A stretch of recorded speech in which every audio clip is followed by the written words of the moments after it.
Boa noite, retornando ao estudo do livro Memórias de um Suicida. Semana passada a gente é, conheceu um pouco mais da história do Jerônimo, né? O Jerônimo saiu da colônia espiritual e foi visitar os filhos, a ex-esposa, né?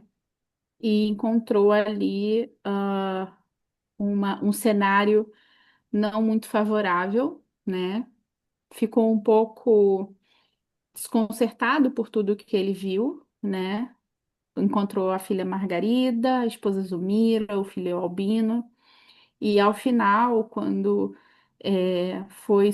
foi perguntado para ele, né, se ele gostaria de ver os outros filhos, a Marieta e a Arlinda, ele disse que não, e conscientemente se posicionou de uma maneira um pouco mais madura da época que ele, né, até então ele não estava se posicionando. Então ele conseguiu compreender que ver as outras meninas também dariam mais desgostos e iria aprofundar muito mais o seu calvário, né? Então a gente vai entrar agora no capítulo 5, o reconhecimento. Vamos iniciar o capítulo. O segundo acontecimento que, a par do que acabamos de narrar, impôs-se marcado, etapa decisiva em nossos destinos. Teve início num honroso convite que recebemos da diretoria do hospital para assistirmos uma reunião acadêmica de estudos e experimentações psíquicas. Como sabemos, Jerônimo narra-se ao não ir ao convite, e por isso, na tarde daquele mesmo dia em que visitara a família, enquanto nos dirigíamos à sede do departamento a fim de a ela assistir, ele, presa de desolação profunda, de supremo desconforto, solicitava a presença de um sacerdote, pois confessava-se católico romano e seus sentimentos impeliam-no à necessidade de assim aconselhar e reconfortar-se, a fim de revigorar a fé no poder divino e serenar o coração, que como nunca sentia despedaçado. Aqueceu-se, aqueceu o magnânimo orientador do departamento hospitalar, compreendendo que, no espírito, o ex-mercador português soava um momento de debaldar para o progresso e que, dados os princípios religiosos que esposava, aos quais se apegava intransigentemente ao seu próprio benefício, seria prudente que a palavra mais respeito e confiança lhe inspirasse fosse a mesma que o preparasse para a adaptação à vida espiritual e suas transformações. A legião dos servos de Maria e até mesmo os serviços da colônia que nos abrigava, existiam espíritos eminentes que, em existências pregressas, haviam enverdado a alva sacerdotal, honrando-a de ações enobrecedoras, inspiradas nas fontes fúlgidas dos sacrossanctos exemplos do divino pergureiro. Dentre os vários que colaboravam nos serviços educativos do Instituto, a quem nos temos reportado, destacava-se o padre Miguel de Santarém, servo de Maria, discípulo respeitoso e humilde das doutrinas consagradas ao Alto Calvário.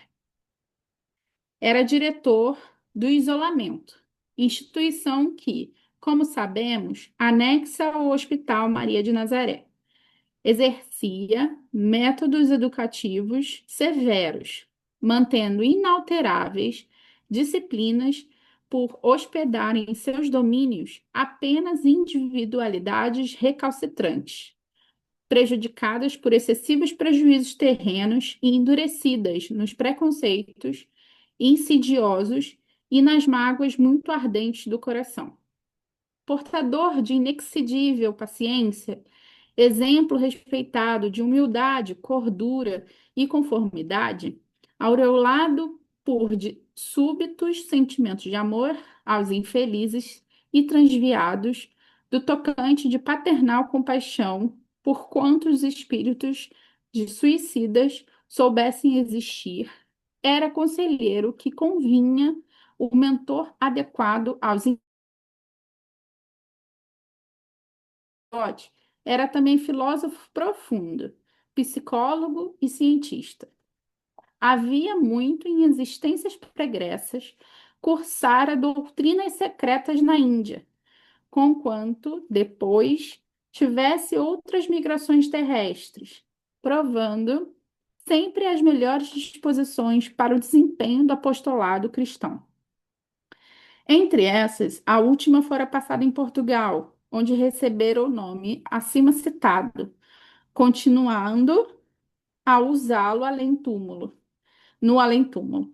Bem assim a qualidade de religioso sincero e probo. Então, aqui a gente tem algumas informações. Na semana passada, a gente lembrava que o Jerônimo ele foi convidado a participar de uma assembleia. E ele estava se recusando, né, a ir para a assembleia e tal. E ele, depois desse convite, ele solicitou, né, de vir para a Terra e encontrar com seus parentes e tal. Então, no final das contas, quando ele retornou para a colônia, ele também não foi para essa assembleia, né, porque ele já estava muito confuso, muito desnorteado com as coisas que ele viu lá da família. E agora, quando ele retornou, o grupo que estava assistindo ele lá para aquele aparelho foi para a assembleia e ele não. Aqui na segunda página, a gente já começa a conhecer uma outra ala do hospital. E essa ala se chama ala de isolamento. E fazendo uma analogia com essa palavra nos nossos termos normais, uma ala de isolamento não deve ser uma ala simples, né? Não deve ser uma ala de pessoas completamente sãs. Se está isolado, como ele disse aqui, são pessoas endurecidas, né? Ele botou assim, endurecidas no preconceito, mágoas muito ardentes no coração. Então, é uma ala que precisa de disciplina, né? Porque esse Padre Miguel de Santarém, ele deve ser um discípulo muito é, mais.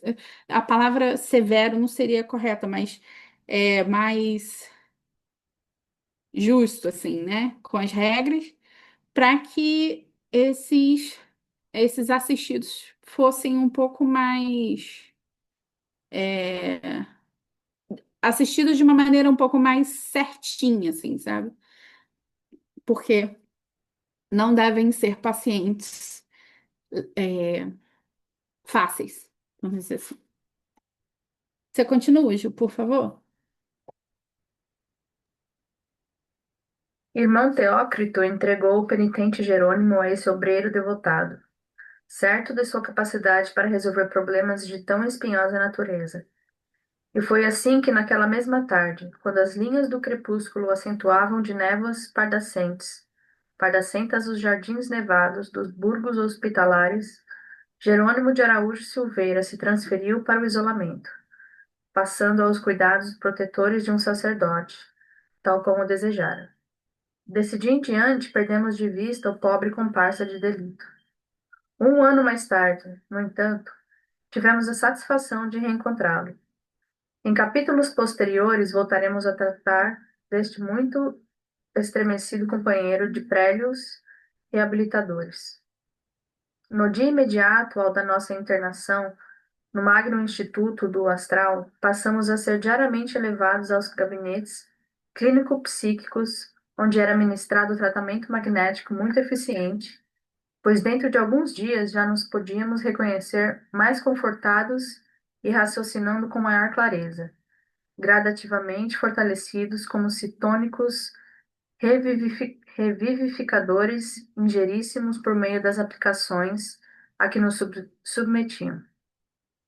Para tais gabinetes éramos encaminhados todas as manhãs. por nossos amáveis enfermeiros.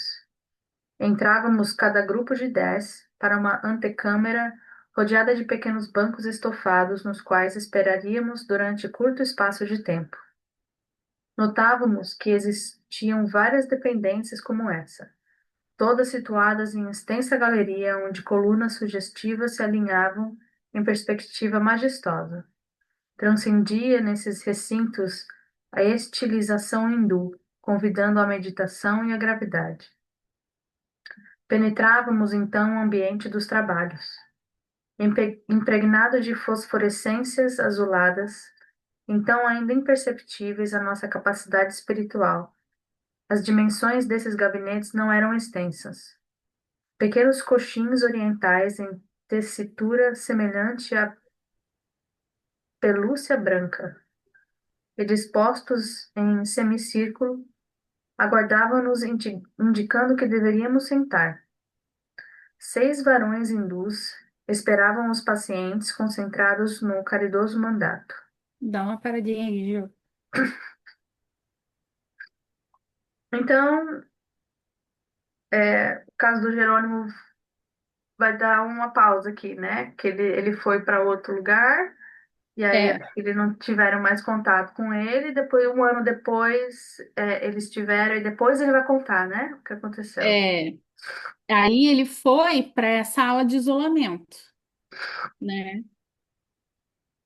E Porque aí, quando ele voltou, ele já não estava igual aos que ficaram. uhum. E aí o, qual que é o nome dele mesmo? O Camilo? O O Camilo Camilo, na prosseguiu. verdade, não. A equipe que ficou lá com o Camilo, né? Aquele grupo que estava com o Camilo. Como assim? Quem que então tá prosseguindo?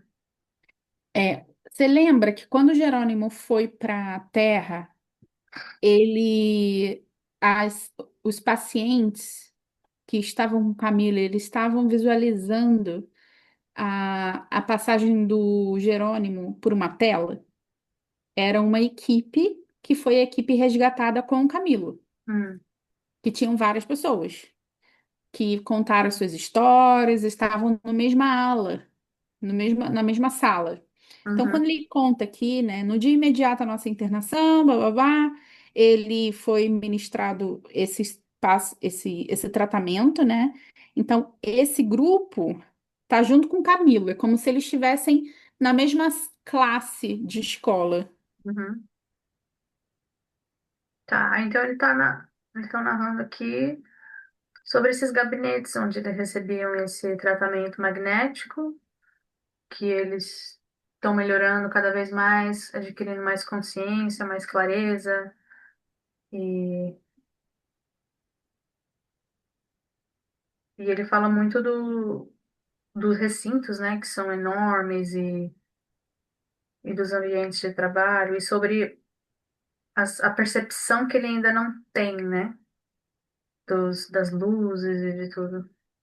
Sim, sim. É, um detalhe aqui, Ju, não sei se você percebeu, tipo assim, o que ele contou aqui pra gente parece muito nossa sala de tratamento, né? Uhum, Assim, claro que não tem as colunas, tal, mas é um grupo de 10. Olha a coincidência. Nossa sala de tratamento também é um grupo de 10 macas. uhum, É, e aí, mais pra frente, a gente vai entender um pouco mais de como é feito esse tratamento, de que maneira eles fazem. Você consegue ler, Mica? Uhum. Vai até aqui. Parece que não. Esse.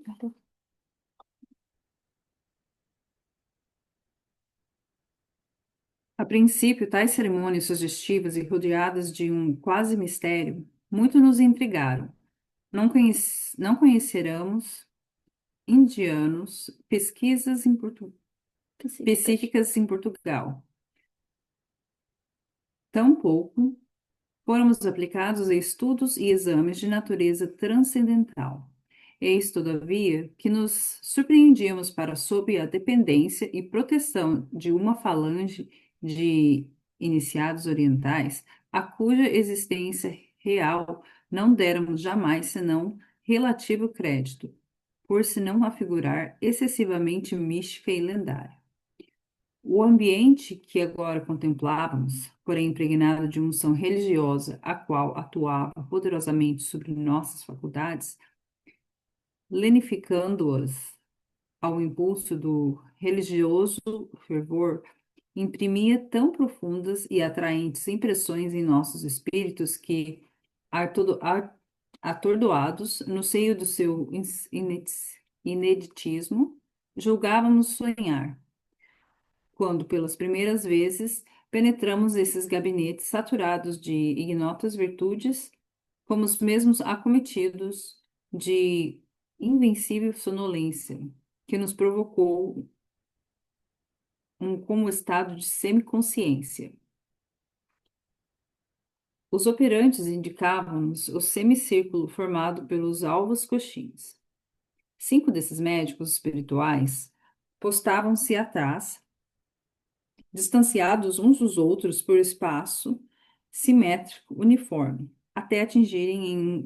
um em cada até atingirem um em cada extremidade do semicírculo.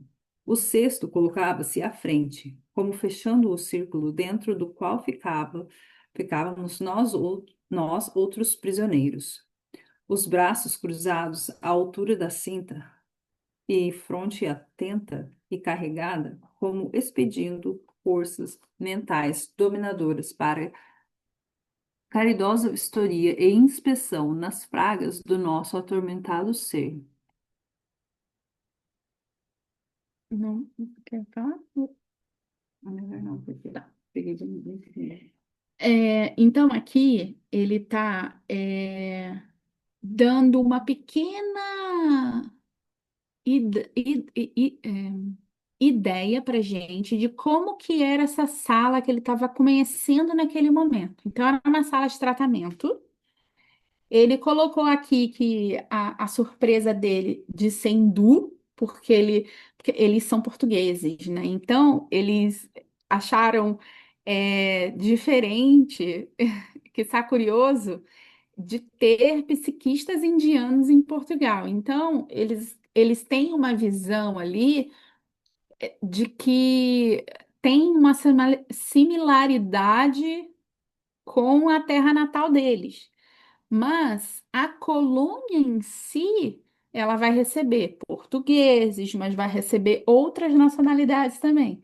É porque, como ainda tem essa sensação muito forte de que eles ainda estão vinculados, então ele colocou como se eles estivessem em Portugal e achava estranho os, os, os doutores ali, né, os que estão atendendo, serem Uhum. indianos e com esse quê de psiquismo, né? De magnetizador, enfim. Uhum. É, deu muitas informações sobre o ambiente, né? Que realmente era impregnado de uma unção religiosa, como ele disse aqui, uma coisa muito magnífica, leve, calma, onde quando eles adentravam no ambiente, eles já sentiam essa conexão, essa sensação de, nossa. Que bom, que delícia, que sensação boa nesse ambiente, né? E uma coisa importante é que quando eles adentravam, eles já sentiam essa coisa de semiconsciência, assim, como se eles estivessem sonolentos, como se eles já estivessem entrando em um estado facilitador para os trabalhos que os médiuns iriam fazer neles. É muito do que acontece com o nosso trabalho dentro da sala de tratamento. Essa semiconsciência, alguns até roncam de tão relaxados que eles estão, porque a facilidade que os mentores vão ter em atingir, tratar esses pacientes com a semiconsciência vai ser muito mais fácil do que se eles estivessem ativos, pela mente, né? E aí ele conta aqui que tem 5 desses médicos, né, espirituais atrás, distanciados uns dos outros, como se fosse um passe coletivo, tá? É, e eles fechavam, o cesto fechava o círculo, né? Que ficavam entre os prisioneiros. Então, os braços cruzados na altura da cinta e a fronte atenta e carregada. Então, é, ali naquela circunstância, eles estavam já iniciando esse tratamento, tá? É, Tami, nós estamos no capítulo 5 e o parágrafo é: em surdina vibravam.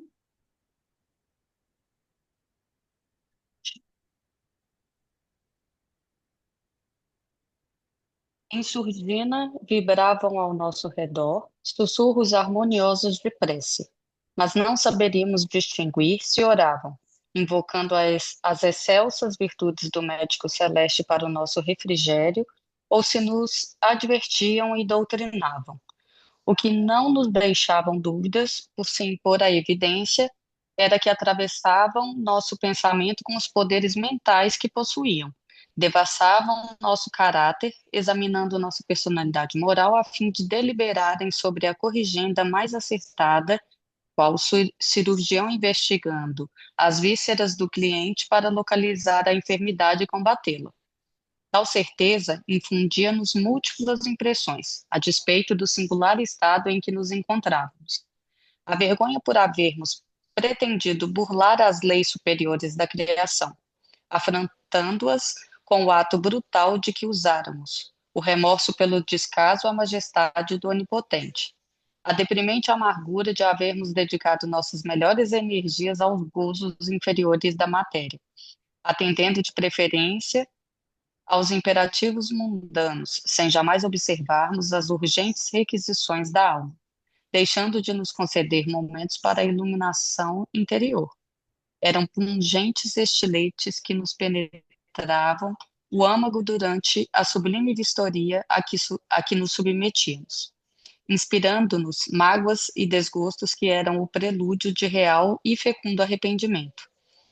Nossos menores atos pretéritos voltavam dos pélagos trevosos em que jaziam para se aviventarem à nossa presença, nitidamente impressos em nós mesmos.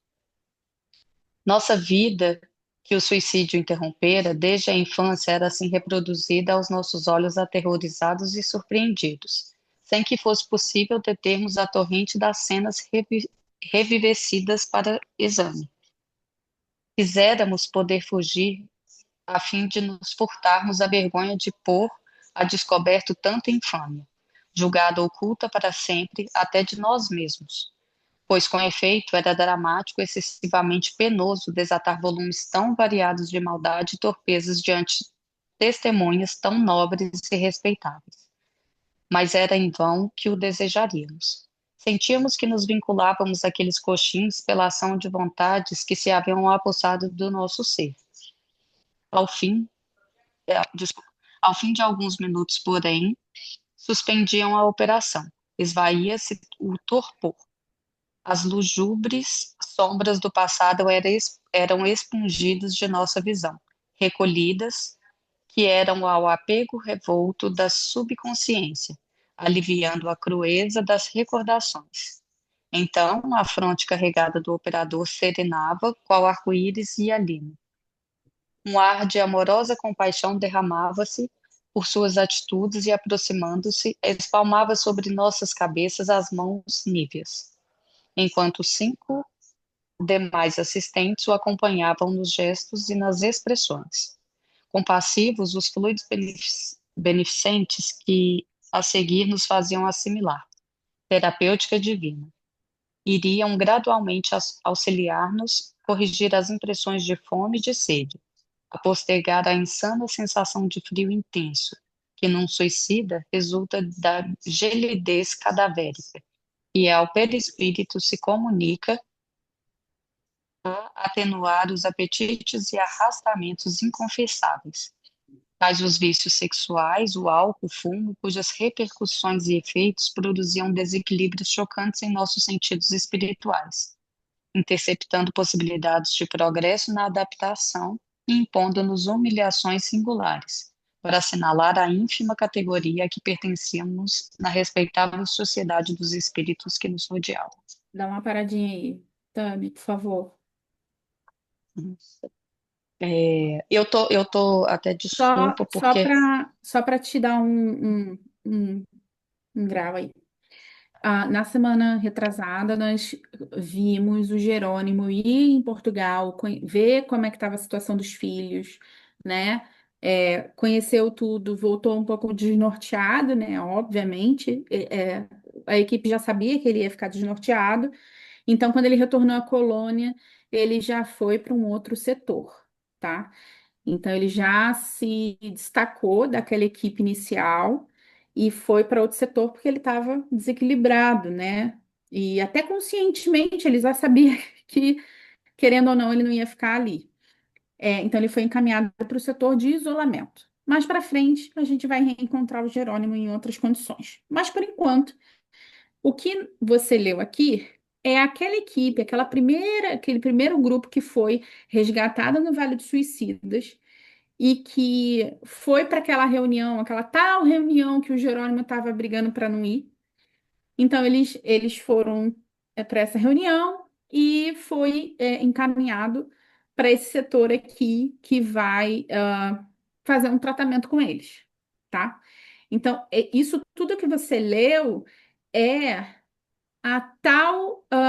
o tal tratamento que eles vão começar a ser direcionados para aliviar um pouco daquelas sensações e o início de um tratamento de um suicida, ok?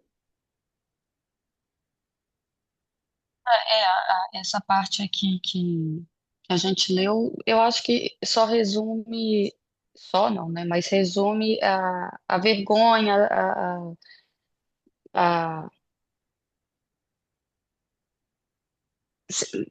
o que você está explicando parece que é um preparo para o tratamento, é isso?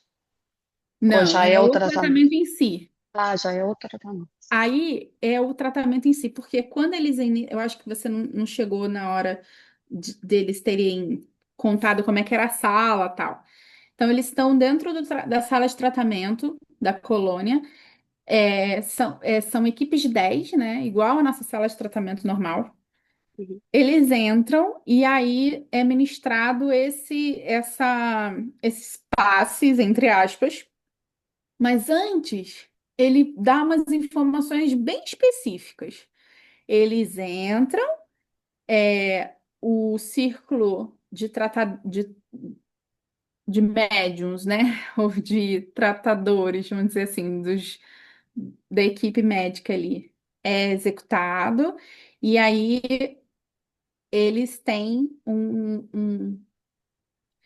os pacientes começam a perceber que o tratamento passa pelo pensamento deles, uhum, como se estivesse visitando o que aflige e qual será o tipo de tratamento que será dado para, entre aspas, cada um.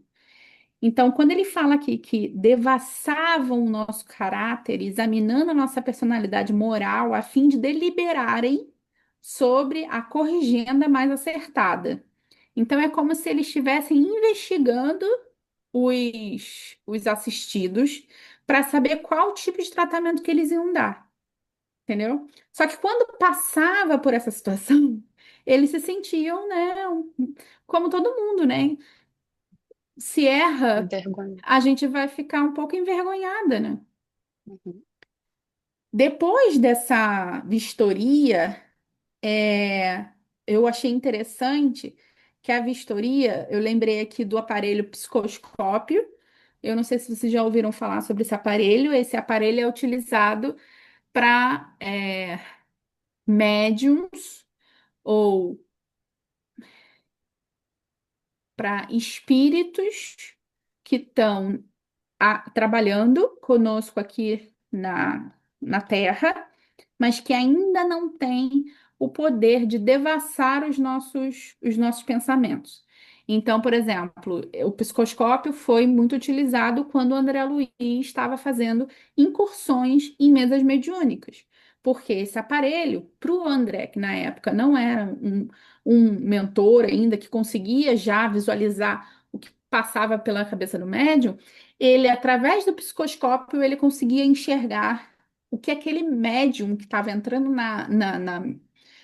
na casa espírita estava pensando ou fez, ou qual é a real situação daquele médium.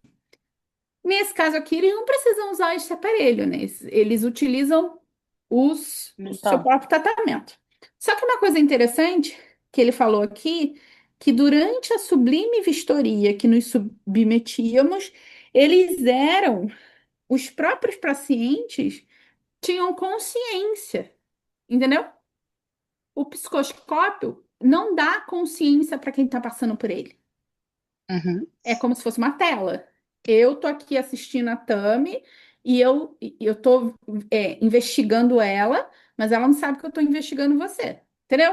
uhum. Eles não, eles viam, eles sentiam, eles se sentiam até envergonhados, como a gente disse anteriormente. E depois de Obrigada. alguns minutos, eles suspendiam essa operação. Esvaziava-se o torpor. Por quê? Porque nenhum tratamento pode ser contínuo quando existe essa vergonha, essa mágoa, esse desespero.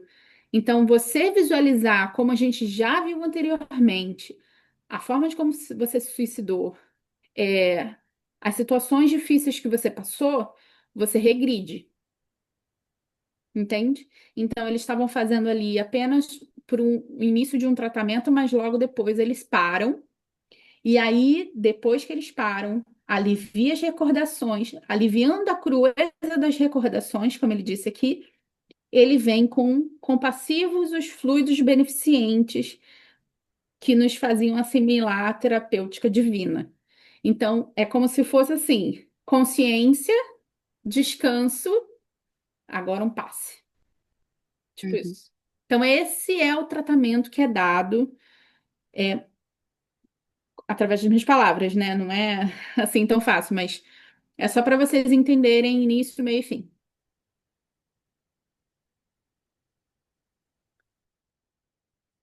Entre os esforços que nos sugeriam empreender, destacava-se o exercício da educação mental no tocante à necessidade de varrer das nossas impressões o dramático e apavorante hábito, tornando o trejeito nervoso, alucinado, de nós, de nos socorrermos a nós próprios. Na ânsia, costumais de nos aliviarmos do sofrimento físico e o gênero da morte que o provocaram. Como ficou explicado, havia aqueles que se preocupavam em estancar hemorragias. Havia os enforcados enforcados a se debaterem de quanto em quanto, profiando o esforço ilusório de se desfazerem dos farrapos de cordas ou trapos que lhe prendiam o pescoço. Os afogados, bracejando contra as correntes que os haviam arrastado para o fundo. Os retalhados, hediondos quais fantasmas, quais fantasmas fabulosos a se curvarem em intermitências macabras, a ilusão de recolherem os fragmentos dispersos, ensanguentados, do corpo carnal que lá ficara alugres e estraçalhado sobre as rodas do veículo à frente, do qual se arrojavam em audaciosa aventura, supondo furtarem-se ao sagrado compromisso da existência. Tais gestos, repetimos, à força de se reproduzirem desde o instante em que se efetivara o suicídio, e quanto ao instinto de conservação, imprimiu na mente o impulso primitivo para a tentativa de salvamento. Havia degenerado em vícios nervosos em vício nervoso mental, sucedendo-se através das vibrações naturais ao princípio vital, repercutidas na mente e transmitidas à organização físico-espiritual. Urgia que a caridade, sempre pronta a espalmar asas protetoras sobre os que padecem, corrigindo, amenizando, dulcificando os males e o sofrimento, impusesse sua benevolência às anomalias de tantos desgraçados perdidos nos pantanais das tredas alucinações. Para isso, enquanto apunham as mãos sobre nossas cabeças, envolvendo-as em ondas magnéticas apropriadas à caridade, à caridosa finalidade, os irmãos operadores murmuravam, enquanto sugestões magnânimas reboavam pelos labirintos do nosso eu, com repercussões precisas e fortes, quais clarinadas, despertando-nos para a alvorada de esperanças. Aí uma oração. Lembrai-vos de que já não sois homens. Ao afastar-nos daqui, não deveis pensar a não ser na vossa qualidade de alma imortal, a quem não mais devem afetar os distúrbios do envoltório físico e carnal. Sois espíritos, e será como espíritos que devereis prosseguir a marcha progressiva dos planos espirituais. Bom, então, nesses tratamentos, ele destaca aqui que tinham pessoas, né, que nessas revisitações tinham a ânsia ou de tirar a corda se foi enforcado, ou de catar pedaços de corpos, né, já que foram mutilados, ou tentar respirar os que foram afogados não, os que se afogaram, né? Então, neste momento, eles tinham essas impressões, essas situações. Só que aí vinha os mentores e relembravam, né, que eles realmente não tinham mais essa, essas situações vivendo e que não precisava mais fazer, né? Então é quase que um condicionamento, recondicionar o cérebro, recondicionar os espíritos, relembrar que aquilo já não era mais parte deles. Aquilo não tinha mais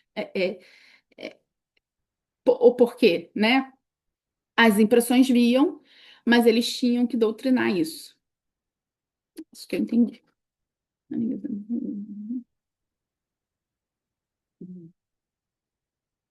Não obstante, quando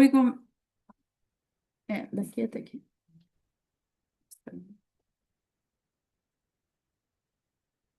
Eu parei aqui. O convite. o convite para a reunião presidida por Teócrito deixará-nos satisfeitos. Éramos sensíveis às demonstrações de afeto e consideração. Um frêmito de horror percorreu minhas sensibilidades ao reconhecer na vasta assembleia figuras hirsutas, desgrenhadas e apavorantes do Vale Sinistro. Conquanto confessante a mim mesmo, encontrá-las algo serenadas, tal qual acontecia a mim e meus companheiros de apartamento. Será útil esclarecer que os componentes Será útil esclarecer que os componentes da nossa falange poderiam ser qualificados como arrependidos, e por isso mesmo, dóceis às orientações fornecidas pelos insígnes diretores do asilo que nos abrigava. Um ou outro mantinha-se menos homogêneo, oferecendo problema mais sério a resolver. Todavia, era certo que a maioria se conservava fortemente animalizada. fosse consequência da inferioridade do caráter próprio ou resultado da violência do choque ocasionado pela bruteza do suicídio escolhido. Dentre estes, destacavam-se os retalhados, afogados, despenhados de grandes alturas, e etc. Atordoados como que a- atordoados como que atoleimados, não era com facilidade que conseguiam suficiente dose de raciocínio para compreender as imposições da vida espiritual. Ocupavam eles o asilo do manicômio por inúmeras conveniências, entre outras, as que arrastavam a necessidade de encobri-los à nossa visão, pois repugnava-nos a presença deles, excitando impressões desarmoniosas, prejudiciais à serenidade de que carecíamos para o restabelecimento. Acabou. Que bom. É, aqui ele já passa para uma outra visualização, né? Passa por outra visão dele, né? Então ele começa a falar que esse convite da reunião é, eles gostavam de aceitar. Era como se eles estivessem sendo bons colaboradores, bons assistidos, né? Como ele disse aqui, com afeto e consideração. Então, eles ficavam muito felizes em participar disso tudo, né? Com toda a dificuldade que eles tinham de reconhecer a coisa que é o ato deles, mas com muita felicidade de participar daquilo tudo, né? Porque eles sabiam, pelo menos a equipe que foi com o Camilo, que já era um pouco mais consciente, sabia que aquilo ali era uma forma de tratar a enfermidade, entre aspas, deles. Como ele disse aqui, como ele se autoclassificou, arrependidos. E isso é uma coisa boa para a gente analisar, é que até nos suicidas, a gente vai perceber que tem classificação. Tem os arrependidos, tem os mais desesperados, tem ainda que não tem consciência. E aí ele falou aqui que tem essa classificação ali dos retalhados, afogados, despenhados de grandes alturas, eles já participavam de uma outra ala, que seria o asilo do manicômio, tá? Então, apesar deles estarem na mesma assembleia, eles provinham de alas diferentes da colônia, entende? Como se fosse classificações dentro da colônia. Por quê? Porque muito provavelmente a forma de tratamento deles, apesar dessas primeiras reuniões serem iguais, né, eles estarem juntos, muito provavelmente no recolhimento já era uma coisa diferente, tá bom? Ju, você pode continuar? Não obstante, foram igualmente encaminhados ao local da reunião. Quando acompanhados por nossos dedicados amigos Joel e Roberto, entramos no vasto salão. Ali os distinguimos entre muitos outros enfermos, que, como nós, haviam sido requisitados.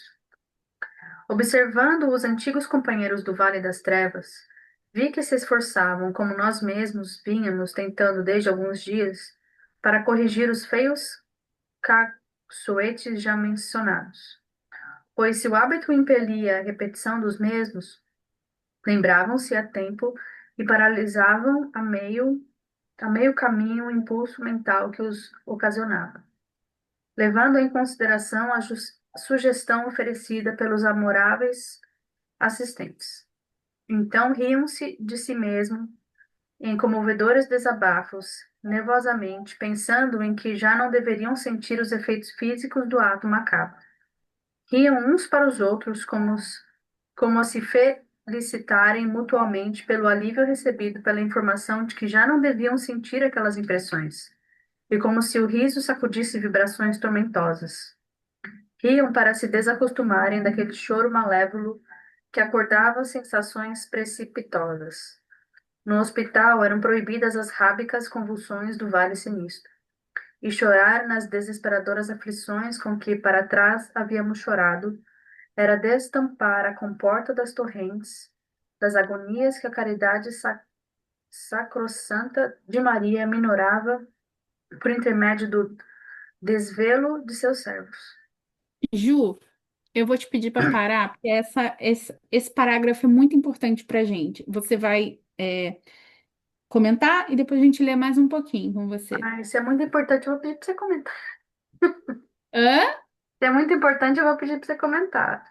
Ai, mas você quer pelo menos dar um ponto aí que você achou mais interessante? Eu achei interessante o fato deles darem risada. Agora, como eles receberam, né, essa instrução de que eles não precisavam mais sentir as impressões físicas do que aconteceu com eles, então é como se é como se virasse uma chavinha, né, dentro deles assim, e eles começavam a rir. É como quando a gente dá risada de uma coisa que aconteceu atrás que já não Sentido? tem mais o mesmo significado, né? Uma coisa que a gente sofreu muito e agora a gente dá risada sobre, assim. Foi o que mais me pegou aqui. É. É esse ponto aí, é o principal, né? Que esses caçoetes, como ele disse aqui, eram essas impressões de tentar tirar a corda, tentar respirar profundamente. Esses eram os caçoetes, tá? Então é sempre vinculado ao suicídio, ok? Como esses caçoetes eram. é, as impressões ainda são muito materializadas, eles ainda estão muito na matéria, essas impressões ainda prosseguem. Só que depois dessa informação, eles dão uma aliviada, dão uma risada, pensa, meu Deus, pra quê? Por quê? Eu não preciso disso. Tipo, ok, eu sou um espírito, não preciso mais. É uma coisa boa, né? E uns aos outros felicitavam-se mutuamente pelo alívio recebido por causa da informação, tá?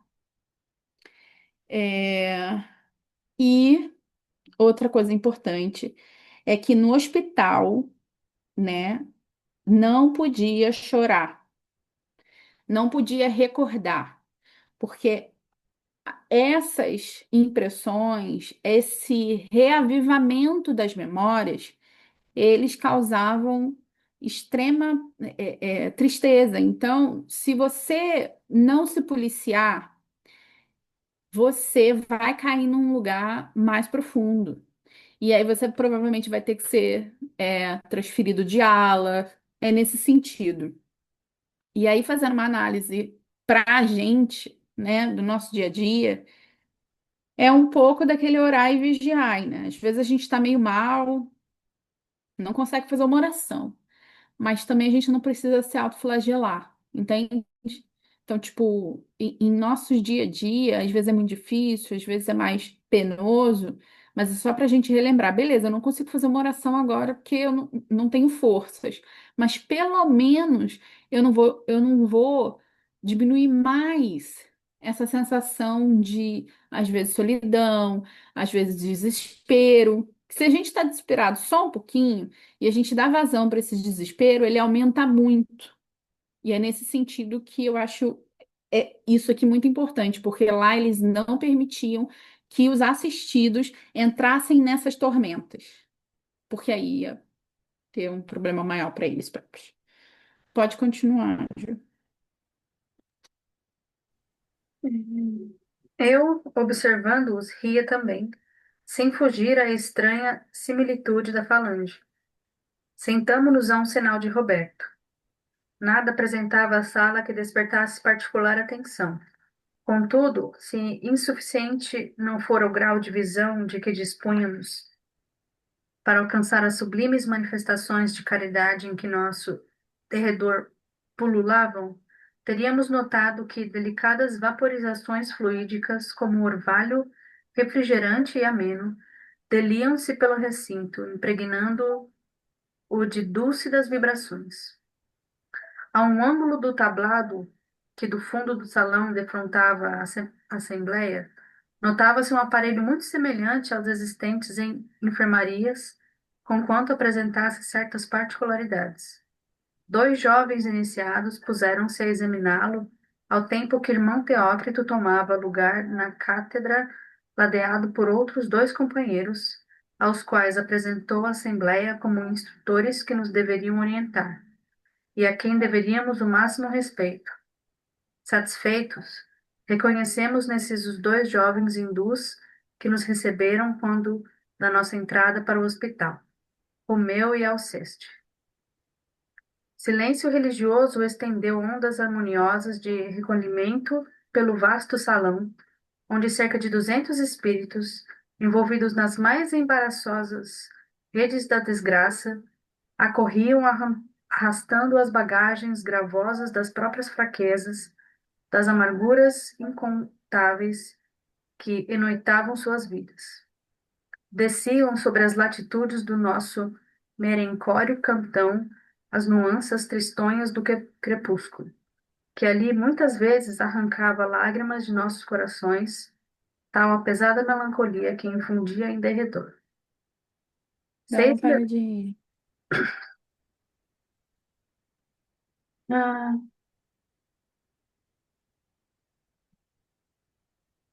nem lembro mais que isso.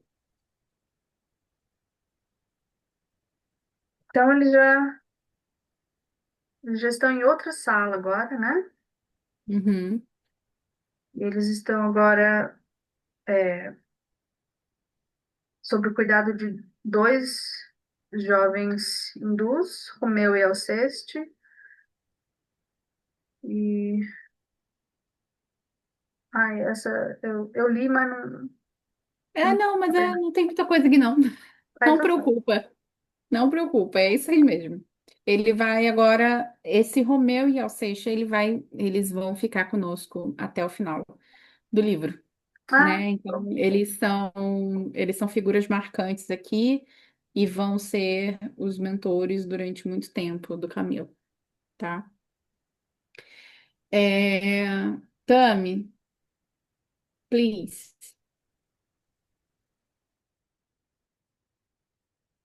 Melodias, ó, 6 melodiosas pancadas de um relógio que não víamos ecoaram docemente na amplidão da sala, como anunciando o início da reunião. E cântico harmonioso de prece, envolvente e emocional, elevou-se em surdina como se até nossa audição chegasse através de ondas invisíveis do éter, provindo de local distante, que não poderíamos avaliar. Enquanto se desenhava em uma tela junto à cátedra de Irmão Teócrito o sugestivo quadro da aparição de Gabriel à Virgem de Nazaré, participando a descida do Redentor às ingratas praias do planeta. Era um instante amorável do Ângelus. Levando-se, o diretor Levantando-se, o diretor fez breve e emocionante saudação a Maria, apresentando-nos reunidos pela primeira vez para uma invocação. Doce refrigério estendeu-se sobre nossos corações. As lágrimas irromperam e emoções gratas ergueram-se dos túmulos íntimos em que jaziam, acordadas pelas lembranças do lar paterno, da infância longínqua de nossas mães, a quem nenhum de nós certamente amara devidamente, a ensinar-nos ao pé do leito o balbucio sublime da primeira oração. Com tudo isso, estava distante, quase apagado sob as voragens das paixões e das desgraças daí consequentes. E eis que, inesperadamente, tais lembranças ressuscitavam como fantasma que vinha para se impor com o sabor de ósculos maternos em nossas frontes abatidas. Fundas saudades dilataram nossos pensamentos, predispondo-os à ternura do momento grandioso que nos ofereciam como oportunidade abençoada. Seria longo enumerar minúcias das belas quanto proveitosas sequências dos ensinamentos e experiências que passávamos a receber desde essa tarde memorável, os quais integravam um melindroso tratamento a ser ministrado, espécie de doutrinação terapêutica moral, com ação decisiva sobre reações necessárias à reeducação de que tínhamos urgência. Diremos apenas que nessa primeira aula fomos submetidos a operações tão melindrosas, levadas a efeito em nosso senso íntimo, que a incerteza quanto ao estado espiritual para o qual resvaláramos foi hábil e caridosamente removida de nossa compreensão, deixando que a luz da verdade, sem constrangimentos, se impusesse à evidência. Ficamos categoricamente convencidos da nossa qualidade de espíritos separados do envoltório corporal terreno, o que até então, para a maioria, era motivo de confusões acerbas, de assombros incompreensíveis. E tudo se desenrolou singelamente, sendo nós próprios os compêndios vivos usados para as magníficas instruções, as operações irrefutáveis. Vejamos como os eruditos instrutores levavam a cabo o sacrossanto mandato. Dá uma paradinha aí. Tá. E aí? O que que você acha? Uai. Uai. Uai de Eles estão. mineiro ou uai de americano? É de mineiro isso. Ah, É, Não, aqui só está falando que eles estão, né, para assistir a uma. Ai, cara, eu não entendi se isso seria um tratamento também, porque surtiu aí com um efeito, ou era uma palestra, uma aula de alguma o forma. horário do Ângelus bom, ele foi aí direcionado, né, pelo Romeu e Alcestis. Eles Isso. estavam agora sendo direcionados para outra parte. E aí eles reencontraram-se. Eles normalmente no horário do Ângelus eles se encontram ou nos jardins da colônia ou numa área. Normalmente é numa área externa, né? Onde todo mundo para, entendeu? Todas as pessoas que trabalham, que são assistidos, eles param.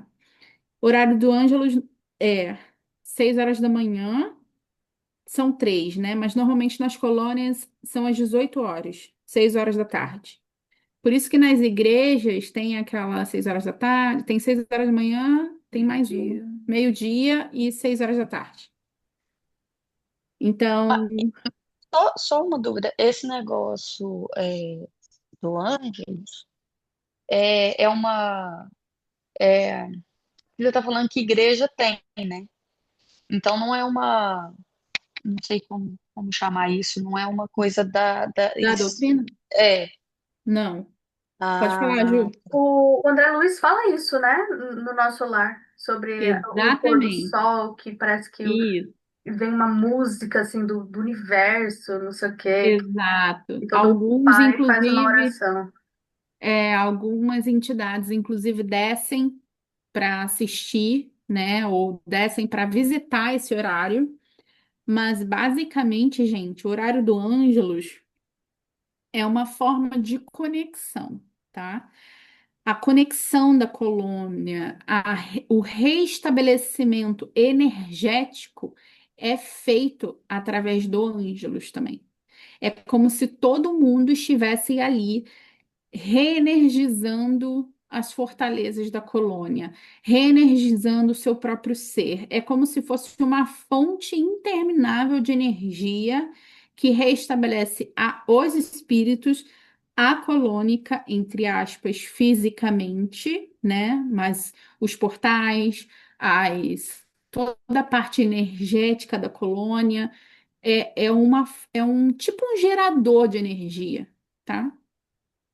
Então, ele tá contando aqui pra gente esse momento, desse gerador de energia, onde ele viu coisas sublimes, né? Lágrimas de emoções, as pessoas, os assistidos ali naquela sensação boa, os médiums médiums não, I'm sorry, os mentores ali coordenando aquilo tudo, é isso que ele tá contando. E aí ele vai, semana que vem vai falar um pouco mais desse momento, né? Ele vai descrever um pouco mais sobre esse momento. Só um adendo.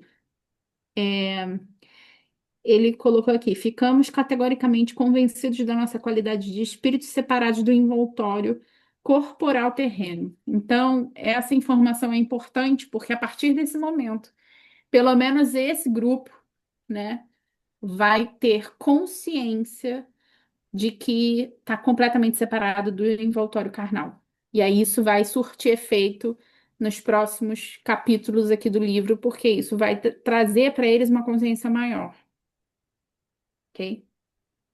Vamos encerrar? Gil pode finalizar?